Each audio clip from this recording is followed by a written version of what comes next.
আমাদের সৃষ্টিকর্তা, এ পৃথিবীর পরিচালক, মানব জীবনের নিয়ন্ত্রক মহান রব্বুল আলামিন আমাদের আল্লাহ পবিত্র কোরআনের ২ নম্বর সূরা সূরাতুল বাকারায় উল্লেখ করেন, আর আমি অবশ্যই তোমাদেরকে পরীক্ষা করব কিছুটা ভীতি, ক্ষুধা এবং জানমাল ও ফলফলাদের স্বল্পতার মাধ্যমে, আর তুমি ধৈর্যশীলদের সুসংবাদ দাও। আমাদের রব এই আয়াতটিতে খুব গুরুত্ব সহকারে, খুব জোর দিয়ে বলেছেন যে তিনি অবশ্যই আমাদেরকে পরীক্ষা করবেন। অর্থাৎ এই বিষয়ে কোনো সন্দেহ নেই যে তিনি আমাদেরকে পরীক্ষা করবেনই করবেন। তিনি আমাদের পরীক্ষা অবশ্যই নেবেন। এখন প্রশ্ন হচ্ছে কি দিয়ে? এই লিস্টের একদম সর্বপ্রথমে রয়েছে ভয়। হ্যাঁ, ভয়। এখন প্রশ্ন তোমার মনে আসতেই পারে যে ভয় দিয়ে কিভাবে পরীক্ষা করবেন। একটা উদাহরণ তোমাকে দিই।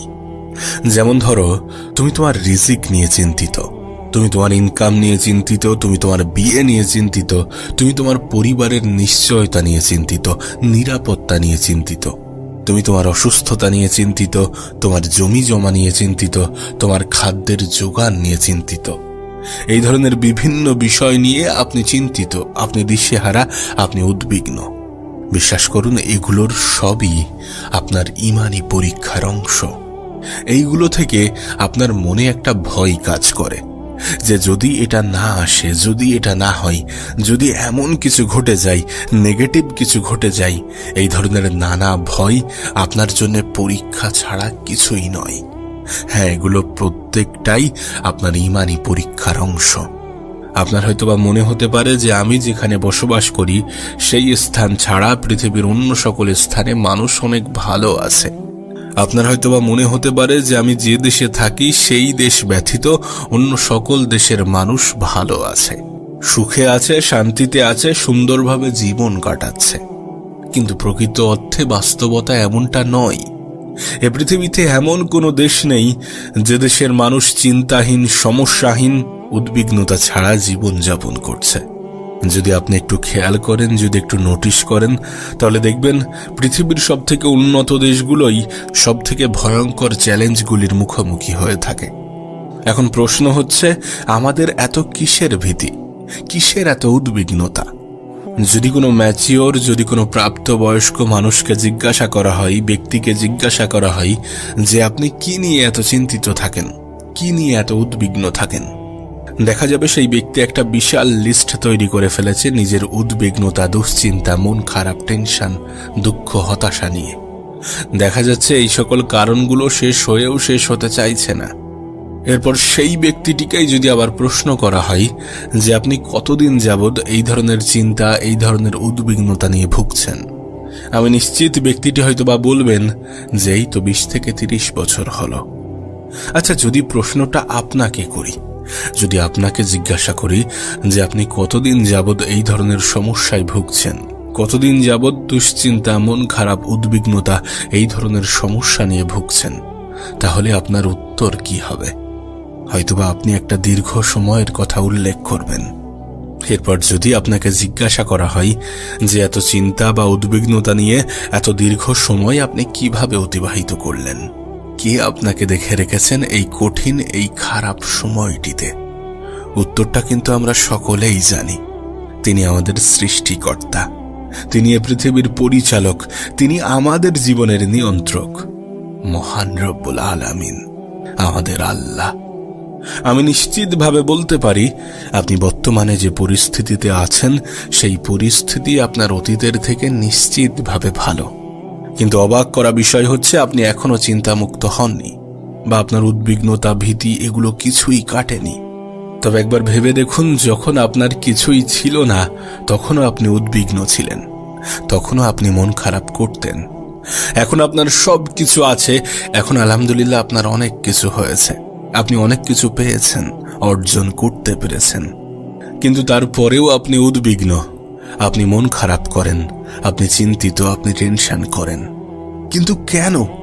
তার কারণ আমরা আল্লাহ পাকের উপরে ভরসা করি না। আমরা আমাদের রবের উপরে নির্ভর করে আমাদের জীবন পরিচালনা করি না। আমরা আমাদের ভালো সময়ে রবের শুকরিয়া আদায় করি না। আমরা আমাদের খারাপ সময়ে একটু ধৈর্য ধরতে জানি না। আর এখানেই সব থেকে বেশি সমস্যা, এখানেই প্রধান সমস্যা। তাই বলবো, আল্লাহ পাকের উপরে ভরসা করুন। পবিত্র কোরআনে বর্ণিত আছে, চিন্তা করো না, আল্লাহ আমাদের সঙ্গে আছেন। এছাড়াও মহান রব্বুল আলামিন বলেন যে তোমরা ভয় করো না, আমি তো তোমাদের সাথেই আছি, আমি সবকিছু শুনি ও লক্ষ্য করি। একবার প্রশ্ন করুন নিজেকে, একবার নিজেকে প্রশ্ন করুন যে আমাদের এত চিন্তা কিসের, যখন স্বয়ং রব আমাদের সৃষ্টিকর্তা আমাদেরকে বলছেন যে তিনি আমাদের সঙ্গে আছেন, তিনি আমাদের সাথে আছেন, তিনি দেখেন, তিনি আমাদেরকে লক্ষ্য করেন, তাহলে আমাদের কিসের এত চিন্তা, কিসের এত মন খারাপ, কিসের এত হতাশা? আল্লাহর উপরে বিশ্বাস রাখুন এবং জীবনের সামনের দিকে এগিয়ে যান। মনে রাখবেন, জীবনের প্রতিটা ক্ষেত্রে, প্রতিটা সময়ে, প্রতিটা মুহূর্তে আমাদের যে ইমানি পরীক্ষার মুখোমুখি হতে হবে, সেগুলোর সবই আল্লাহর নিকটবর্তী হওয়ার পথ। জীবনে যত বেশি ইমানি পরীক্ষায় উত্তীর্ণ হবেন, তত বেশি আল্লাহর কাছাকাছি পৌঁছাবেন এবং ওনার প্রিয় বান্দা হয়ে উঠবেন, ওনার প্রিয় বান্দাগুলোর অন্তর্ভুক্ত হবেন। আর আমাদেরকে পরীক্ষার সম্মুখীন হতেই হবে।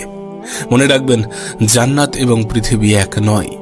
জান্নাতের সাথে পৃথিবীকে গুলিয়ে ফেলবেন না। এটা জান্নাত নয় যে আপনি সর্বমুহূর্তে সবসময় ভালো থাকবেন। জীবনের প্রতিটা মুহূর্ত, প্রতিটা সময় একইভাবে কাটবে না। মহান রব্বুল আলামিন পবিত্র কোরআনের শুরুর দিকেই উল্লেখ করে দিয়েছেন যে তিনি আমাদেরকে পরীক্ষা করবেন। তিনি আমাদের অবশ্যই পরীক্ষা করবেন, মাঝে মাঝে একটু ভয় দেখিয়ে, মাঝে মাঝে একটু ক্ষুধা দিয়ে, মাঝে মাঝে একটু অর্থ কষ্ট দিয়ে, মাঝে মাঝে ক্ষুধা এবং অর্থ কষ্ট উভয় দিয়েই, কিন্তু পরীক্ষা আমাদেরকে দিতেই হবে। পরীক্ষার সম্মুখীন আমাদেরকে হতেই হবে। আমরা যদি সত্যি রবের প্রতি ঈমান আনি, আমরা যদি সত্যি আল্লাহর উপরে ভরসা করি, আল্লাহর উপরে বিশ্বাস রাখি, তাহলে আমাদের এটা অ্যাকসেপ্ট করতে হবে, আমাদের এটা মানতেই হবে।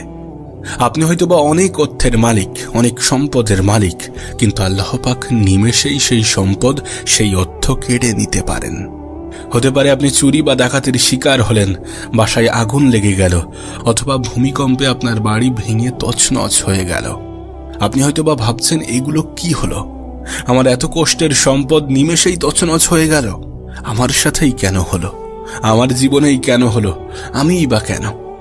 এই সকল প্রশ্নের উত্তর আপনাকে একটু আগেই দিয়েছি। তাই এগুলো নিয়ে বেশি চিন্তা করা অহেতুক সময় নষ্ট ছাড়া আর কিছুই নয়। কেউ যদি আপনাকে বলে থাকে যে আপনি অনেক সম্পদের মালিক, সুন্দর বাড়ি আছে, সুন্দর গাড়ি আছে, খুব আরামে জীবনযাপন করছেন, আর এগুলোর অর্থ আল্লাহ পাক আপনার উপরে খুশি, তবে এই ধারণা সবসময় ঠিক নয়। এই ধারণা সম্পূর্ণরূপে ঠিক নয়।